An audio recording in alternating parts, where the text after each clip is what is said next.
बटुकलाल के दो बेटे थे, सुरेश और श्याम। दोनों ही बेटे एक नंबर के आलसी और निकम्मे थे। हे भगवान, ये कैसे बेटे मेरी किस्मत में लिख दिए हैं। इनका बाप बूढ़ा हो गया है और काम कर रहा है, मगर इन निकम्मों को कोई फर्क ही नहीं पड़ रहा। बटुकलाल अकेले ही खेती किया करता था। उसके दोनों बेटे कभी उसकी मदद करने नहीं आते थे। अरे कभी तो मेरे साथ खेतों पर चलो और मेरा हाथ बटाओ। पिताजी मुझे सोने दीजिए, मैं बहुत थक गया हूँ। अच्छा, ऐसा कौन सा काम कर लिया तूने जो तू थक गया है? अरे पिताजी, कई घंटों से बैठे बैठे थक गया हूँ, अब सोने दीजिए मुझे। हे भगवान, क्या करूं मैं इसका। और तू श्याम, तू तो चल, खेत पर बहुत काम है। नहीं पिताजी, बाहर बहुत ज्यादा ही धूप है, मैं तो बेहोश ही हो जाऊंगा। वैसे भी मेरी तबीयत ठीक नहीं है। सोए रहो घर में, मैं ही जाता हूँ खेत पर काम करने।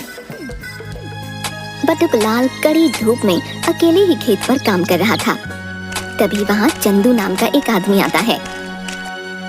बटुकलाल जी, इस कड़ी धूप में आप क्यों काम कर रहे हैं? वैसे भी आपकी उम्र नहीं इतनी धूप में काम करने की। क्या बोलूं चंदू, दोनों बेटे एक नहीं सुनते। जब भी काम करने को बोलता हूँ मना कर देते हैं। अब किसी ना किसी को तो काम करना ही होगा, तभी तो 2 वक्त का भोजन नसीब होगा। ये तो बहुत ही बुरी बात है। अच्छा दीजिए, मैं आपकी मदद कर देता हूँ। इसी तरह बटुकलाल पर दया करके सभी उसकी मदद कर दिया करते थे, मगर उसके दोनों बेटों को कोई फर्क नहीं पड़ता था। कुछ दिनों से बटुकलाल की तबीयत ठीक नहीं थी, इसलिए वह खेत पर काम करने नहीं जा पा रहा था। हे भगवान, जल्द से जल्द ठीक कर दीजिए, वरना कोई काम नहीं हो पाएगा और बहुत मुश्किल हो जाएगी। दिन प्रतिदिन तबीयत सुधरने की जगह और ज्यादा बिगड़ने लगी। बेटा सुरेश और श्याम, तुम दोनों मेरे पास आओ। बटुकलाल के दोनों बेटे उसके पास आते हैं। जी बोलिए, क्या बात है? बेटा, अब मुझे ऐसा लग रहा है मेरा अंतिम समय आ गया है। लगता है जल्द ही भगवान मुझे अपने पास बुला लेंगे। मैं बस तुम दोनों से इतना ही चाहता हूँ कि मेरे जाने के बाद तो कम से कम तुम दोनों अपनी जिम्मेदारी उठा लेना।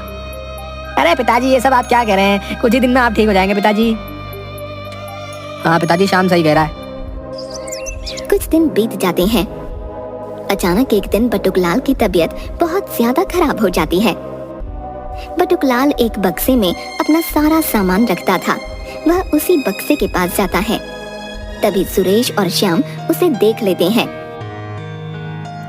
अरे पिताजी, आपकी तबीयत खराब है और इस वक्त भी आप इधर उधर कर रहे हैं, आराम कीजिए ना। हाँ भाई, सही कह रहा है, आप आराम कीजिए और घूमना बंद कीजिए। कुछ घंटों के बाद ही बटुकलाल की मृत्यु हो जाती है। अरे श्याम, सच में पिताजी की मृत्यु हो गई, अब हम क्या करेंगे? अरे यार, ये तो मुझे भी नहीं समझ में आ रहा है। चलो पहले पिताजी का अंतिम संस्कार कर देते हैं। बटुकलाल के अंतिम संस्कार के बाद सुरेश और श्याम पहले की ही तरह घर में सोए रहते थे। जो भी बचे हुए पैसे थे सभी खत्म हो जाते हैं। अरे श्याम, अब तो पैसे बचे नहीं, आगे हमारा काम कैसे चलेगा? पता नहीं, हम कोई ना कोई उपाय तो खोज लेंगे, लेकिन खेत पर काम करने नहीं जाएंगे। हाँ भाई, सही कहता, हम काम तो नहीं कर सकते। बचपन से अब तक हमने काम नहीं किया, अब क्या काम करेंगे? गांव में कल्लू बाबा आते हैं। वह गांव के सभी लोगों की समस्या सुन रहे थे और उसका हाल बता रहे थे। कल्लू बाबा के पास चलेगा क्या?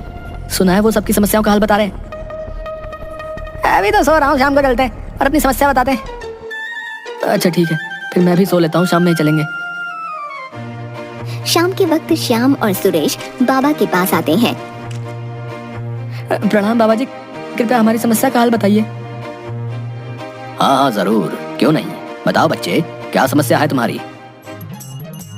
हाल ही में हमारे पिताजी की मृत्यु हो गई है। जब पिताजी थे तब पिताजी काम करते थे, अब तक हम दोनों ने कोई काम नहीं किया, इसलिए आगे भी काम नहीं करना चाहते। आप कोई ऐसा उपाय बता दीजिए जिससे हम बिना काम किए पैसे कमा सकें और घर बैठे पहले की तरह खा सकें। ये तो बहुत बड़ी समस्या है। अच्छा, सोचता हूँ मैं क्या कर सकता हूँ। एक काम करो, तुम दोनों कल मेरे पास आओ, मैं कुछ सोच कर रखता हूँ।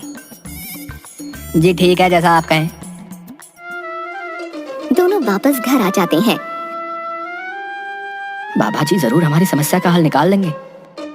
हाँ, मुझे भी यही लगता है। अगले दिन सुरेश और श्याम वापस कल्लू बाबा के पास आते हैं। बाबा जी, आपने हमारी समस्या का हल निकाला? हाँ, मैंने कुछ सोचा है। तुम दोनों ये बताओ, तुम्हारे पास खेत तो है ना? जी बाबा जी। ठीक है, एक काम करो, तुम दोनों इस पर अपने हस्ताक्षर कर दो। मैं तुम लोगों को हर महीने इतने पैसे दे दिया करूंगा, जिससे तुम दोनों को काम करने की कोई आवश्यकता नहीं होगी। क्या सच में ऐसा हो सकता है? हाँ जरूर, क्यों नहीं। फटाफट दोनों उस कागज पर हस्ताक्षर कर देते हैं। ये लीजिए बाबा, हस्ताक्षर हो गए। अब हम अगले महीने आपके पास आते हैं। हाँ जरूर, क्यों नहीं। दोनों बहुत खुश थे। वाह सुरेश, बाबा जी ने तो हमारी सारी समस्याएं खत्म कर दी। हाँ, बाबा जी ने तो कमाल कर दिया। एक महीना बीत जाता है। दोनों भाई बाबा जी के पास आते हैं। बाबा जी, हमें पैसे दे दीजिए। 1 महीने हो गए, हमने बहुत तकलीफ से ये महीना गुजारा है। अब आप हमें पैसे दे दीजिए। पैसे? किस बात के पैसे? अरे आप भूल गए, पिछले महीने ही तो हमारी बात हुई थी। तुम दोनों कामचोर आलसी तो हो ही, साथ ही तुम लोग मूर्ख भी हो।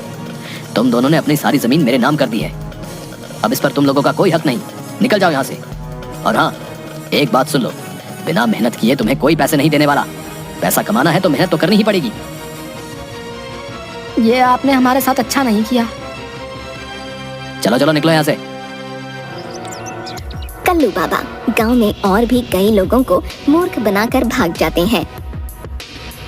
श्याम, ये हमने क्या कर दिया? बहुत गलत किया हमने। अब हमारी स्थिति और भी ज्यादा बुरी हो जाएगी। बिल्कुल ऐसा ही होता है। उन दोनों की स्थिति और भी ज्यादा बुरी हो जाती है। खाने को एक दाना भी नहीं बचता है। घर में पड़े सभी डब्बों में देखते हैं, कहीं कुछ खाने को मिल जाए। हाँ, चल यही करते हैं। सुरेश और श्याम घर में रखे सभी डिब्बों को खोलकर देखते हैं, मगर उन्हें खाने के लिए कुछ भी नहीं मिलता। पिताजी सही कहते थे, हमें कोई काम कर लेना चाहिए था। अगर हम अपने खेत पर भी काम करते, तब भी कम से कम खाने के लिए तो होता ही। हाँ भाई, मुझे भी इस बात का बहुत दुख है।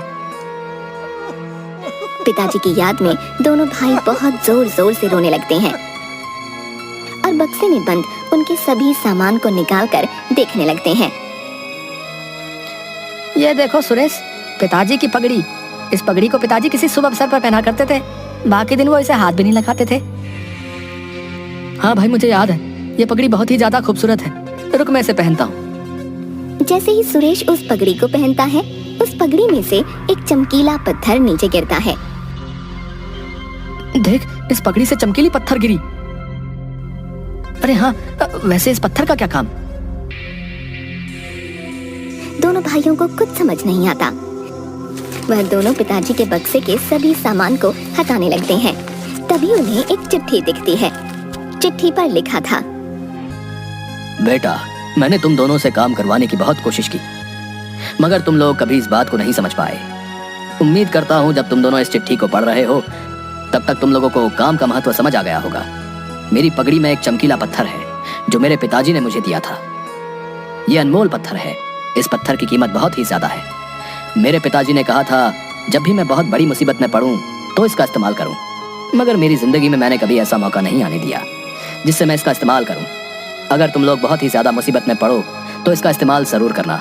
मेरे बच्चों, मैं तुम दोनों से बहुत प्यार करता हूँ। चिट्ठी पढ़कर दोनों की आंखों में आंसू आ जाते हैं। याद है सुरेश, हमने पिताजी को इस बक्से के पास देखा था। शायद उस वक्त पिताजी यही चिट्ठी लिख रहे थे। हाँ भाई, मुझे याद है। उन दोनों को अपनी करनी पर बहुत अफसोस होता है। पिताजी कितने अच्छे थे, अभी भी वो हमारे बारे में ही सोच रहे हैं। हाँ श्याम, हम कभी उन्हें समझ ही नहीं पाए, मगर क्या हुआ, जैसा पिताजी चाहते थे हम बिल्कुल वैसा ही करेंगे, ताकि वो जहाँ भी हो हमें देखकर खुश हो। दोनों भाई उस अनमोल पत्थर को सुनार के पास लेकर जाते हैं। उन्हें पता चलता है कि उस पत्थर की कीमत करोड़ों में है। हमें इसके बदले कुछ पैसे दे दीजिए, वो पैसे हम आपको जल्दी ही लौटा देंगे और ये अनमोल पत्थर ले जाएंगे। सुनार मान जाता है और पैसे दे देता है। पैसे लेकर दोनों भाई नई जमीन खरीदते हैं और खेती शुरू करते हैं। कड़ी मेहनत करते हैं और साथ मिलकर बहुत अच्छी फसल उगाते हैं। सभी फसलों को बेचकर वो ढेर सारे पैसे कमाते हैं। कुछ ही साल बाद वह सुनार को वापस पैसे देकर अनमोल पत्थर घर ले आते हैं। सुरेश, पिताजी जहाँ भी होंगे हमें देखकर बहुत खुश होंगे। हाँ भाई, सही कहता है। श्याम और सुरेश बहुत मेहनत करने लगते हैं और पैसे कमाने लगते हैं। साथ ही वह एक बड़ा घर भी बना लेते हैं। कल्लू बाबा को पुलिस पकड़ लेती है और जितने लोगों के साथ धोखा करके उस कल्लू बाबा ने धन कमाया था, वह धन गांव में सभी लोगों को वापस कर दिया जाता है।